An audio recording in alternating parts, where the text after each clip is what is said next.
Welcome back to my YouTube channel. I'm Lacey of aqueenwithadream.com. It has been quite some time since I made a YouTube video.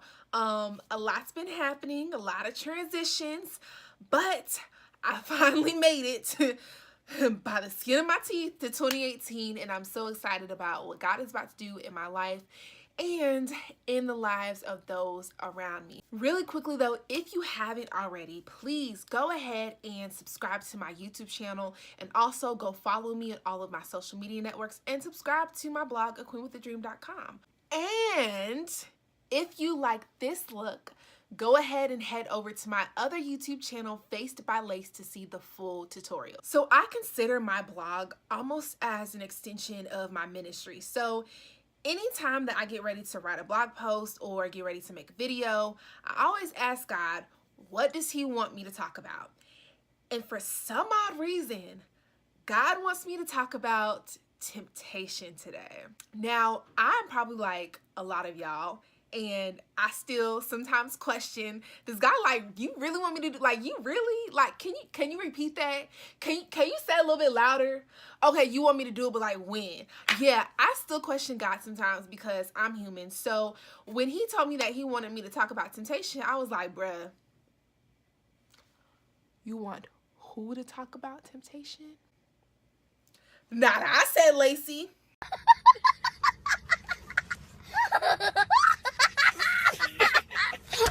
But nevertheless, I am trying to train myself in this new season to actually follow the voice of God. I've gotten to a place where I know and I'm confident that I'm hearing God, but it's one thing to hear and another thing to actually follow His word and take heed to whatever He is saying. So I still don't even really feel like I have a lot of value or a lot that I could really offer to someone to talk about temptation. Being a young woman in ministry, I can say that it's hard. Like, it's really hard. And I have come to learn that anytime you are like getting closer to your destiny and pushing towards your purpose, the devil will try to come and distract you and take you off course with whatever he can, literally. So not just temptation. And when we hear temptation, a lot of times we think about we're getting tempted through sex or things like that. And the devil will also try to come in and attack your money, your mind, your family, your health, anything. So since I started in ministry last year, I can definitely say temptation is something I have struggled with, y'all. Not even gonna lie. So I'm gonna tell y'all a quick little story. It was the end of 2016. Gosh, it's been that long. It was the end of 2016, and I met this guy, and he was just, in my eyes, he was like awesome. There were like a couple things that I could have, went without, but for the most part, like, he was like a 9 or a 10, and I was just like, oh my gosh, like, this is who I've been praying for. Like, this is it. Like, he's everything that I could have imagined. And so I was so into this guy.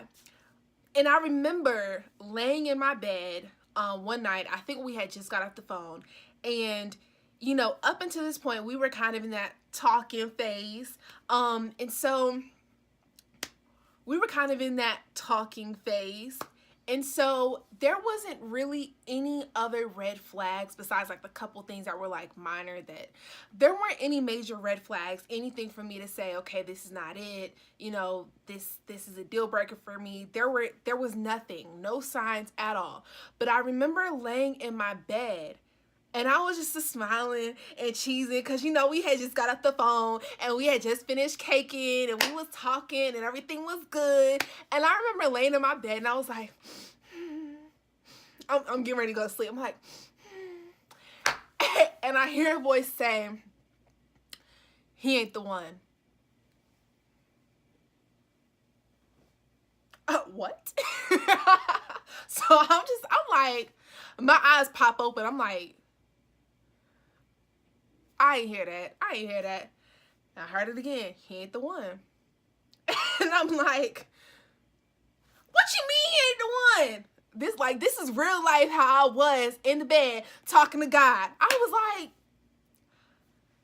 like, you're playing with me right now. Like, y'all, I was so taken aback because, like I said, there were no red flags. There was like no reason for me to cut this guy off. So I'm confused as to why you are telling me that this guy who has everything that I had prayed for, you telling me he not the one. I'm so confused. I've never met anyone like him, yet he is not the one. And so, me being me, hard-headed, I continued to talk to this guy. We ended up in a relationship. And not to get into any details and to make a long story short, he wasn't the one. Y'all, if I would have just listened to that voice that night, I would have saved myself like so much heartache, headache, and tears. But I didn't listen. And that's because there were no red flags.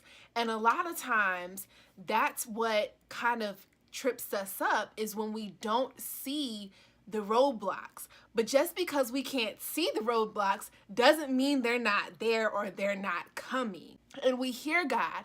We hear him tell us that this is not the door that we are supposed to walk through, but because the door is open, we walk through it anyways. Y'all, I know it's hard.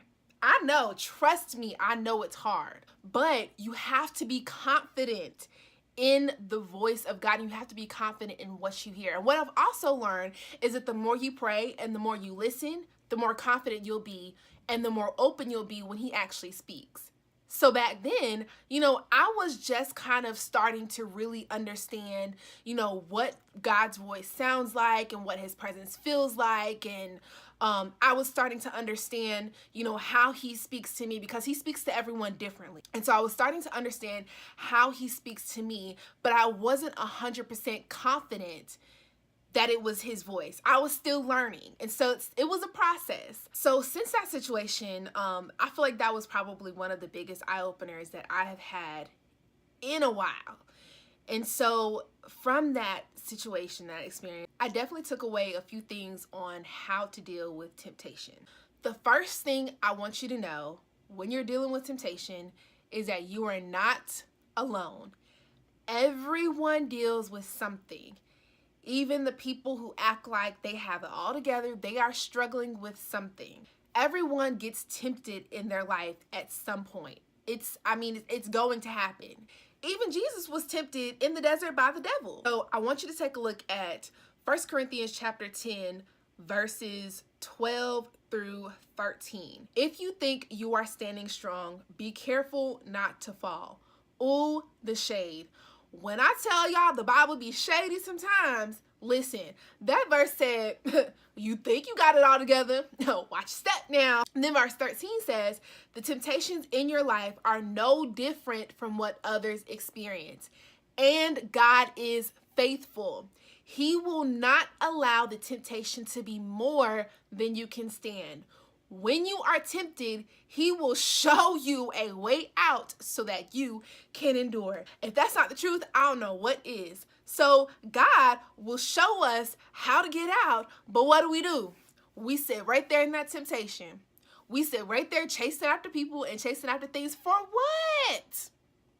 We know the outcome. Why don't we just do it God's way? Because we humans, because we hard-headed. But listen, just like that verse says, God is faithful. He will not give you any more temptation than you can bear, and he will show you a way out.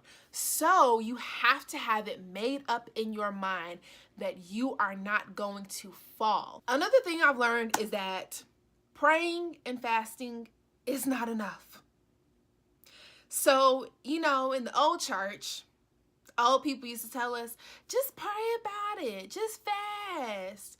Just pray about it. You feeling tempted? Just pray about it. Just lay before the altar. Yes, pray, lay before the altar, fast, do all that, talk to God, but that is not enough. You cannot just pray. You know good and well when you lay up in your bed and when you lay up on your couch to pray, you end up picking up your phone and then you end up looking at stuff that you're not supposed to be looking at, right? So when you have those moments, whatever you're being tempted by, do something. I mean, literally Do something. Go outside, go for a run, go exercise, go clean your house, go to a friend's house, not that friend, but go to a friend's house. I mean, call up, have an accountability partner too, y'all. That helps so much. Have an accountability partner, not someone else that is struggling with the same thing, because that's just not gonna work. You need somebody who is a little bit stronger than you that can say, hey, you got this, come over, let's pray, let's go out to eat, let's go do something, let's go watch a movie, let's go bowling, something. Have an accountability partner, someone that can pray for you and just keep you encouraged, because y'all, this walk is hard. It is so hard, and you cannot do it on your own. That's why the Bible tells us that we have to commune with other people and we have to fellowship with other people, because we are not strong enough to do it by ourselves. Another thing I've learned is that it's not easy. It's a struggle. It's a process. But just like the verse that I read, God will never give you more than you can bear. He's not going to tempt you more than you can handle. If he's tempting you, if he's giving you a type of struggle, or if he's putting a roadblock in front of you, it's because he knows that there is something in you that can overcome that. A lot of times we look at our incapabilities, but God sees our potential. God sees what we are capable of doing. All right, y'all, that's all I got. I hope it helped. Y'all keep me lifted up in prayer, because I sure need it. And I will keep praying for you as well. If you have any special prayer requests, please feel free to comment them below, or even send me an email. I'll list all of my contact information in the box below. And of course, if you've watched this video and if you've enjoyed it and you have not subscribed yet, go ahead and stop playing and hit that subscribe button, bruh. I will see y'all on the next video. Bye, y'all.